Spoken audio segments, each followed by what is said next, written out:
right, we are live. We are live, and we are here. We're a little bit late, but that's okay. We are rocking and rolling today, and I hope I get this right. We are here with my new friend Daria Vodopianova. Yes, you got it right. Amazing. Okay, so she is here. She says to help us reevaluate our coaching business by using these five great pillars. Is that correct, Daria? Are you going to help us do that today? Yes. Awesome. For sure. All right. Yes. We are going to do that today on this latest episode of The Authority Project.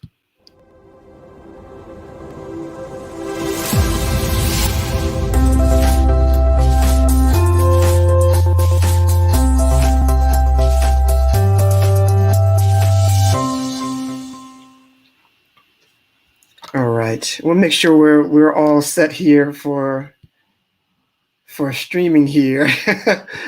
Let me make sure my mic is on. I'm sure they can hear us anyway. Nowhere else. All right, there we go. All right, so here is my first question. I ask all these questions for everybody here. Is first tell us who you are personally and then professionally. Wow, personally and professionally. Yes. When you're an entrepreneur, your all comes kind of together into a bigger vision and mission. So I'm Daria. I'm Russian-Ukrainian. I grew up in Sweden, moved to France when I was 21 and met my partner there. So we have been the co-founders for 9 years now together. So we travel the world and we work with entrepreneurs and we create amazing experiences for thought leaders and coaches. So for me, life and work is really together. For me, it's not about separating both. I think that we spend a lot of time working. And if I'm not doing something that I'm really passionate about, where I feel like I'm making the biggest impact with my talent, it doesn't make any sense for me. So I've been an entrepreneur for 10 years.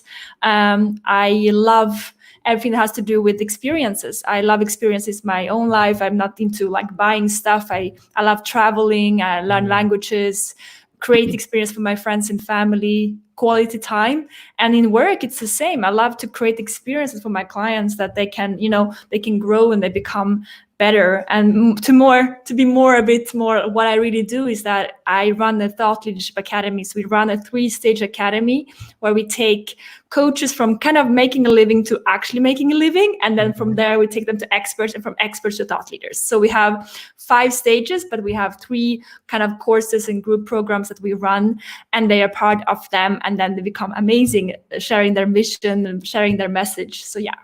I love that. That is amazing. Awesome stuff. Okay, let's get right to it. Because you say, first of all, to reevaluate. Let's just start there. Do you see a problem with coaches today, business coaches today, on how they market their services? And what is that? Yes. I see that when someone comes, let's say this is probably more a stage 2, stage 3, when someone is starting off, they kind of know what they want to do, they are coaching and they're starting to get some traction and they're getting one-on-one clients and they're starting to run with it. What happens is that they forget to actually step back and think of where am I going with this? So they get into this rat race where they are basically just taking on one-on-one clients. And that can go on for a long time. They can go up to 6 figures with that. And I know I met people who were having multiple 6 figures coaching businesses where they're doing one-on-one. And they were telling me, Daria, I work like crazy hours. I have 7 sessions per day and I'm stuck and I'm in prison of my own business. And what they haven't done is that they haven't stepped back and said, is this what I wanted to create? Is this the best way I can impact? Is this the best way I can actually, help people go through an experience with me and give them results? Or is there another way? And I think that it's so important to always step back. If you're a coach or consultant, you're spending so much time helping other people that you forget about yourself. So if you can step back and start to think, hey, wait a second, am I choosing the direction of my coaching business, or am I just following whatever comes my way? So I'm not actually, choosing anything. I'm just reacting, constantly reacting what people want from me. And I'm becoming, many times burnout, depression, or tired where they don't feel home in their business anymore. I have many clients coming to me who actually also get to 6 figures when they are just not happy anymore. They tell me, I'm not they're not smiling. They're telling me this is not what I came in for. I love helping people, but I forgot myself in my coaching business. So I think it's so crucial to all the time have some tools that you can come back to any second when you feel off, that you can come back and say, let's just check in and see, where am I? Am I doing really what I want to do? Now, do you think that, I'm just going to follow up on that. Do you think that's part of how they were taught to do it that way, or it's just been the norm for so many years that people just fall into doing one-on-one coaching sessions, and it just works out that way? How do you feel about that? I think that it's really about, we have not done any studies around, like, we don't teach people how to run a coaching business. And what happened is basically there are certificates, like coaching certificates, and we learn things in school, and there's so much we learn about sales and marketing and actually running a coaching business as a business owner, as a professional. That's something we don't learn. And what's happening right now is that more and more people become coaches. Coaching industry is one of the fastest growing industries in the world. It's a billion-dollar industry. And then when it comes to, like, even that this year, so many people will become independent and say, hey, wait a second, I can work for myself. I can work from home. I can really be my talent. And so as we have an industry of solopreneurs that is really growing, we have a lack of how do we deal with that. So it's not about that we don't want to do it. I really truly believe that there is a lack of knowledge, a lack of trainings, and that's what we do in our academy. We really work on the business principles and the mindset principles for the coaches, so we take care of them and their coaching business. So for me, it's just a question of, what do we teach? And having a coaching certificate is great. It's going to give you the tools, it's going to give you the expertise, and you can develop yourself as a master. You're going to master your art. However, it's not going to help you to live from that. And that's a big problem. We make people believe that, oh, okay, you're going to get a certificate and now you're done, and people are going to run to you and work with you. But if someone just Google life coach or business coach, you end up with so many results. So you're basically a part of so many very competitive markets. So you need to learn to work around that and become a thought leader. Awesome. Okay, so let's get right into these 5 pillars that we need to reevaluate. Go right ahead with that. Yeah, amazing. So they're very simple, but it's just good to kind of sit down, and when you're listening to this, if you're watching this, just take paper and pen and think about it for your own business, because this is really about stepping back and having some more reflection. So the first one is, of course, your thought leadership proposition. So what is that unique selling point of yours? Because if you're going to be a business coach or life coach or yoga teacher, wherever you want to teach, you will be in a competitive market where so many other people are doing the same. And of course, that's not what you are. You're much more than that. If you can start to think about that unique selling point of yours, and as your personality, it's about your unique skills, it's the way you're doing things. Of course, you can be a business coach or life coach or anything else, but how are you doing things differently? What is that secret recipe of yours? Is it maybe, the background that you have, or is it maybe that the way you're working? Like, for instance, we use a lot of mindset work in our company. We do a lot of improv. Like my partner has been a musician. He has been training theater before. Okay. So we do embody work because we do a lot of speaking engagements, and our clients do that the same. So there are things that we do that other people don't really put into the coaching business, and that is what our unique selling point. However, you need to find yours, and it's something that you will always re-question. You will always come deeper. It's almost like gold digging. You will go deeper and deeper. You maybe not find it straight away, but if you don't ask yourself the question, how am I different? And the price is never the question. The price is never the good, solution for that. You should always think deeper than that. How am I different? What is that unique secret recipe of mine that no one else has? And how am I standing out in this industry? That will be the first thing. So really think about your unique selling point. The number 2 is the framework. So something that many coaches when they come to us in the early stages, they kind of do one-on-one coaching, hourly coaching, and they don't have a process. So if they don't have a process, there's no framework, there's no method. So somehow we are not taking our clients through a journey. And our clients, they don't want to have coaching. They want to have results. They want to have transformation. They want to see something coming out on the other side and saying, wow, I grew with this experience. So it's a good question to ask yourself when you're reevaluating your coaching business.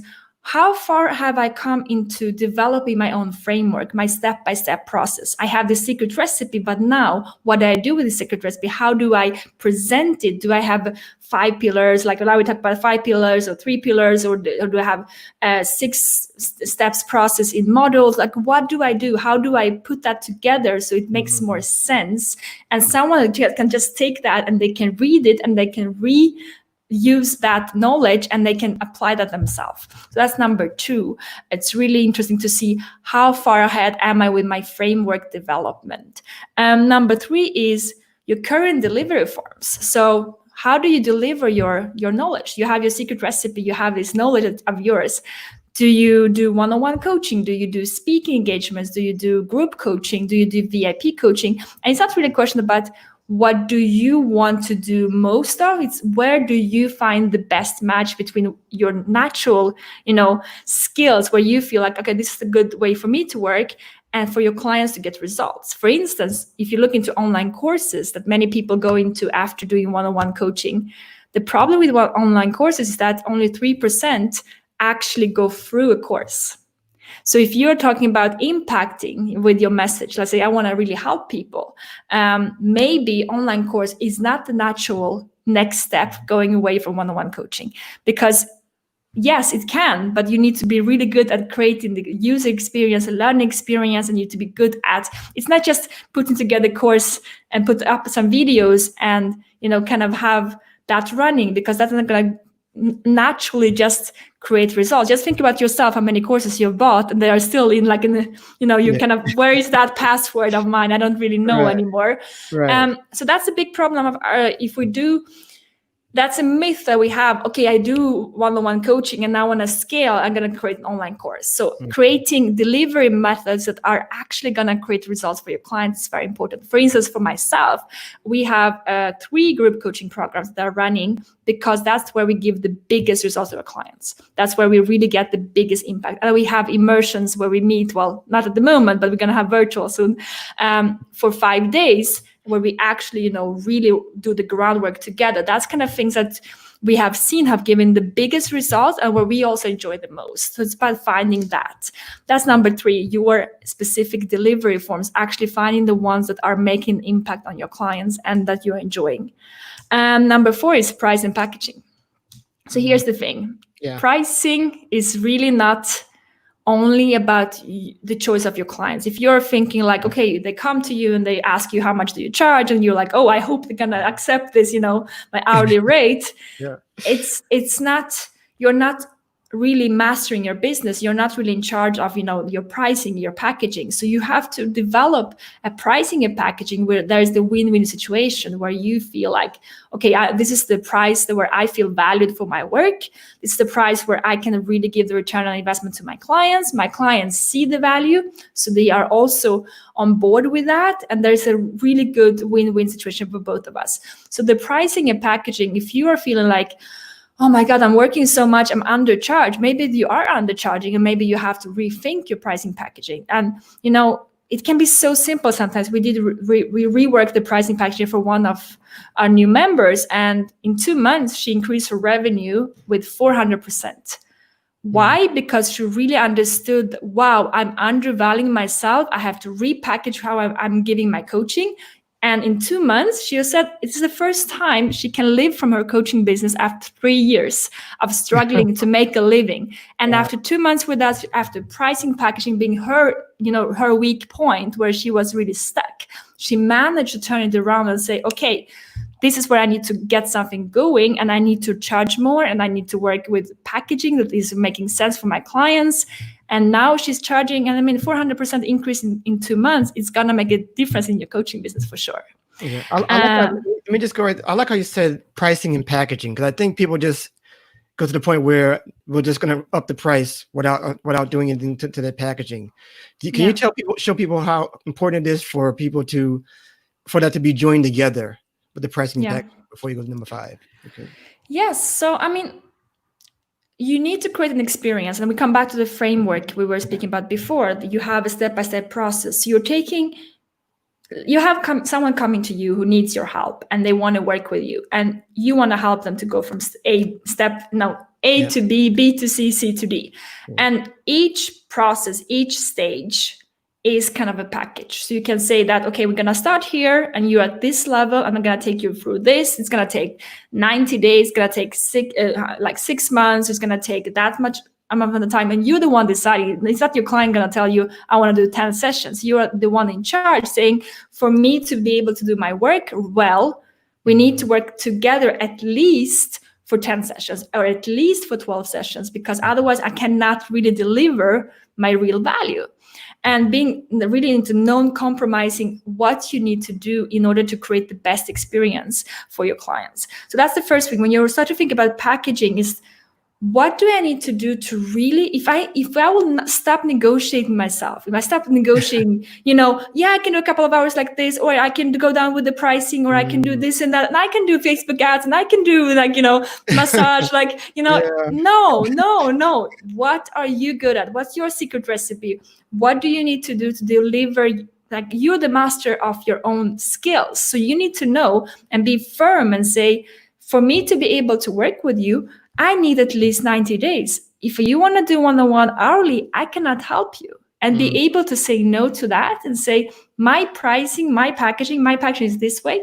And the pricing comes with that. If you know that you like to go deep, for myself, I like to go deep with my clients and work long-term and really help them to go through the experience, like hand-holding. That's something, implementation, that I like to do. So our academy, we only take on 120 people at the same time. We're not more than that, because we want to keep space for them or really hold the space for them. And for someone coming into me and saying that, okay, I actually want to just do this, one off, they will not be able to work with me because I need to do that in that way. But some other people like to work with groups, and they are really good at holding space for many people, but more like beginner level and having an online course with ongoing support, something like that. Maybe that's their style. But you need to also see, if I'm going to go deep with several people, I cannot do 9 sessions per day. It's not possible. Yeah. So for me, for instance, I almost never do one-on-one coaching anymore, only for very high-level executives. If it's someone's working with like big networks or CEOs or something like that, they can really not join my group coaching. Otherwise, I'm only doing group coaching sessions, because for me, my natural skill, the talent in helping people is in that way. That means that my pricing is adjusted in a way that my clients feel like, wow, I'm getting so much value, and I'm seeing that I have enough space to actually work with them. I have enough space to do other things, as, for instance, going on podcasts or sharing content and writing new content for my clients, creating new models, creating more value for them, so I can over deliver every time. If I am only giving sessions to make a living, then I don't have enough space in my schedule to think about my frameworks or to find new clients. That's perfect. Go ahead. Number 5. That's perfect. Go ahead. Yes. I love it so far. Awesome stuff. Go ahead. Okay. And the last one is the sales strategy. So we spoke about several things that as you see, that I talk a lot about, you have to start thinking in your business, not just running with it and then just getting, like, hoping that some referrals will give you coaching clients. So if you learn to think better about, this is my secret recipe, this is my framework, and this is the way I deliver that, you also need to think about how I'm going to sell that. And here's the thing. Again, we are not taught to do that. If you go into a coaching certificate, most of the time they don't teach you how you're actually going to sell that when you're done. And that's a skill you need to learn. And if you're feeling like, oh, it's uncomfortable and I don't like rejection, I just want people, I just want to send out an email and I'm just going to hide under the table and hope someone's going to answer, because that's sometimes it's so scary. It's your baby. It's basically your talent. You're sharing something with your world, your most precious talent, because it's your service. It's not the product. It's you giving your knowledge, or you're teaching something. So it's super scary to feel a rejection if someone comes to you and say, you know what, I cannot work with you because it's not the right time, or I'm not, it's not the right fit for me. It's almost like we're feeling that, oh, they talk about me, but it's never about you, really. So if you can learn to make peace with sales and create a sales strategy and not hope marketing. It's not about hoping that someone's going to come into your world and hoping that they're going to enroll by themselves and, find the site. Usually make it easy for people to join your mission. Make it easy for your clients to find you, to work with you, and start inviting people. And here's the thing about sales strategy. I want you to think that, yes, it's uncomfortable, but if you're on a mission, it's not about you. If you're keeping yourself on the fence with actually inviting someone to go on the journey to work with you, you're not helping them. You're not being in your true power, being in your talent. I'm not telling about forcing. I'm not talking about any manipulation. But if you never say, hey, would you like to work with me? I can help you, because you're afraid to get a no, your coaching business will always depend on the referrals. And that's not a really good space to be in. You want to be sustainable. You want to be able to say, I can go out in this virtual world and I can have new people joining my mission. I mean, your mission is basically helping more people to, and impact them. So it's very important to ask yourself honest question. Am I really in control of my sales? Am I really in control of my sales strategy? Or am I just hoping that someone will find me? And if that's the case, be honest and do something about it. Awesome. Okay, so those are the 5 pillars. We got them. Yes. That was incredibly done. Great stuff. Now I'm going to challenge you here a little bit here. Well, not challenge you. I'm going to take you back. Not going to challenge you. Take you back to a point where you finally, when you were way back in the early stages, how did you get to the point where you felt like you were in your groove in this field? You know what I'm saying? Where you were like, oh, now the aha moment. It's like, oh, now I for sure. Can you take us back to that point in your life? Absolutely. So for me, that was a very crucial point when I was starting doing coaching, coaching clients. I was coaching one-on-one mostly, and I was more like just seeing whatever comes my way. I was going after clients, but I was more like, yeah, I can do this and I can do that. I was just I can do everything. Yeah. And at some point, my clients were not it was not ever really a good fit. I was working with things that I didn't love. They were not paying in time. They were not respecting my time. They were canceling, one day before we were supposed to have a meeting, and I booked the room and I just organized everything and I just canceled, or they didn't show up. It was just really, really bad. And that moment, I was dependent on clients. I was not having, a 6-figure business, or I could just say wherever I can just, stop working with them. I was in a situation where I was feeling, okay, I need these clients to actually pay my rent. However, I got to a point where I said no more. And it was really inside of me. I just had a firm feeling one morning that said, I will no longer commit to working in these conditions. It's over. It's just over. I cannot. And it was inside of myself. There was just a point where I said, I'm going to create a non-negotiable list. And I took my phone and Evernote and I wrote down from June 1st, I will no longer. And I wrote a list of 6 things that I will no longer do. And from that point, it was just a firm commitment to myself that I'm not going to take on clients who don't respect me. I'm going to charge. And I said, what's the worst thing that can happen? Worst thing that can happen, well, I'll have to kind of figure out something at some point, but no longer in these conditions.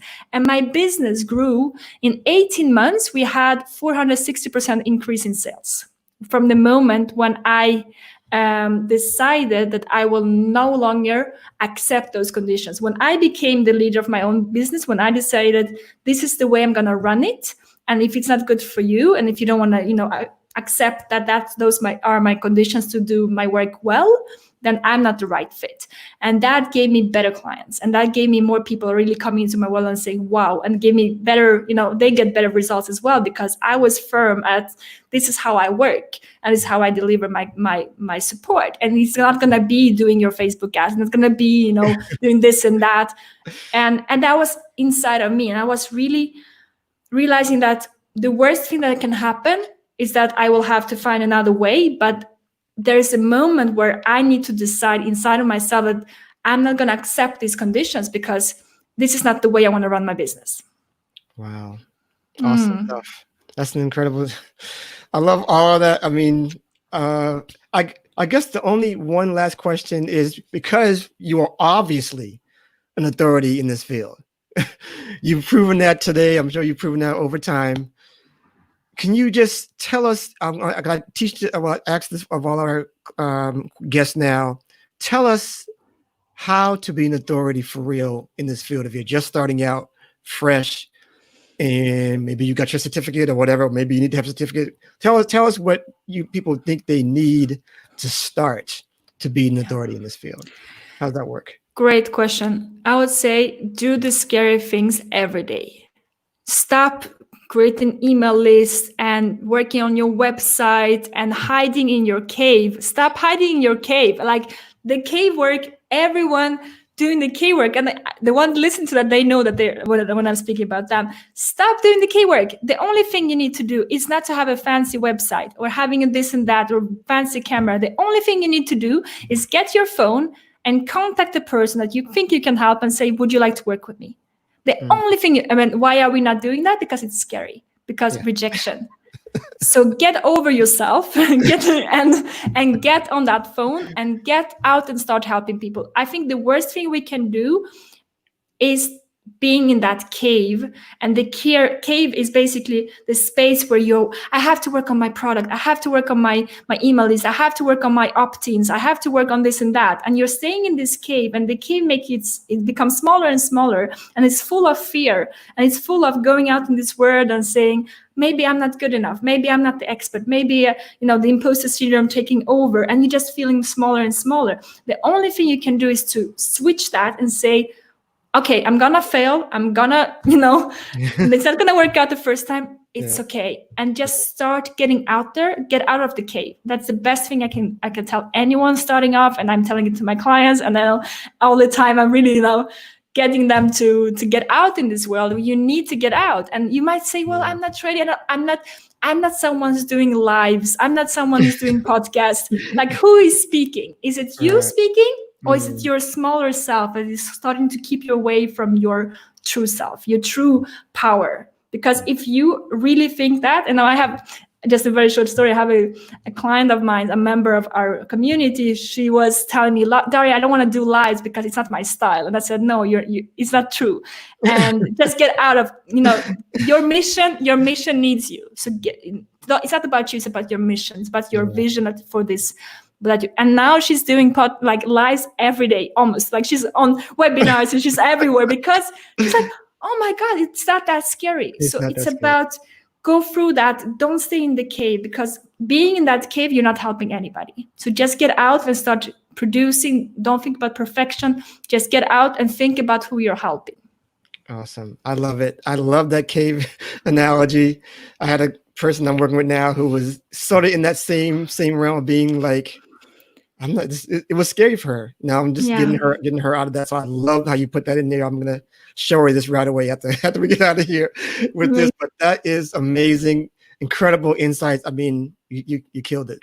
Just amazing. I love it. Love everything you said today. Thank you. I'll make sure everybody gets to hear this today. So please tell us where people can find you and connect with you to work with you further. Yeah, absolutely. So the best place to go is my community on Facebook. It's a thought leadership community, TLA community. You can also add me on LinkedIn. Just put dariav.com, because my name is very long. So we make it simple and short. And just let me know that you listen to this podcast. The best place is always the Facebook group, because we do a lot of lives and trainings, and there's a lot of great people in the group. So connecting and growing together, it's all about co-elevation. So that's the place to be. Awesome. That is incredible. Thank you so much. And for people who are tuning into this Authority Project episode, please see the Authority Builders Academy Facebook group for more trainings like this, and to learn how to be an authority just like Daria, who we just crushed it today. So any final word before we go, Daria, at all? Any final words? Or are we good to go? I would say, just for the ones listening and watching, don't just go away from this interview or podcast saying that was inspiring. Because if it was only inspiring, I failed. I want you to get out of your own way and get out. And if you can just do one action from today, if that's going live or just saying, okay, I'm going to rework my pricing, I'm going to rework this, or I'm just going to do this and do it differently. If you take that one action, then I'm going to be so happy, because that makes it, this was worth his time. But if you stay with that was inspiring, then rethink this, re-listen, and go back and find something to do and take that action. Get out of the cave. Absolutely. I love it. And that's a wrap. I have nothing else to say besides that. People, thank you so much, Daria, for coming through here. I really, really appreciate it. And that was the end of this incredible episode of The Authority Project.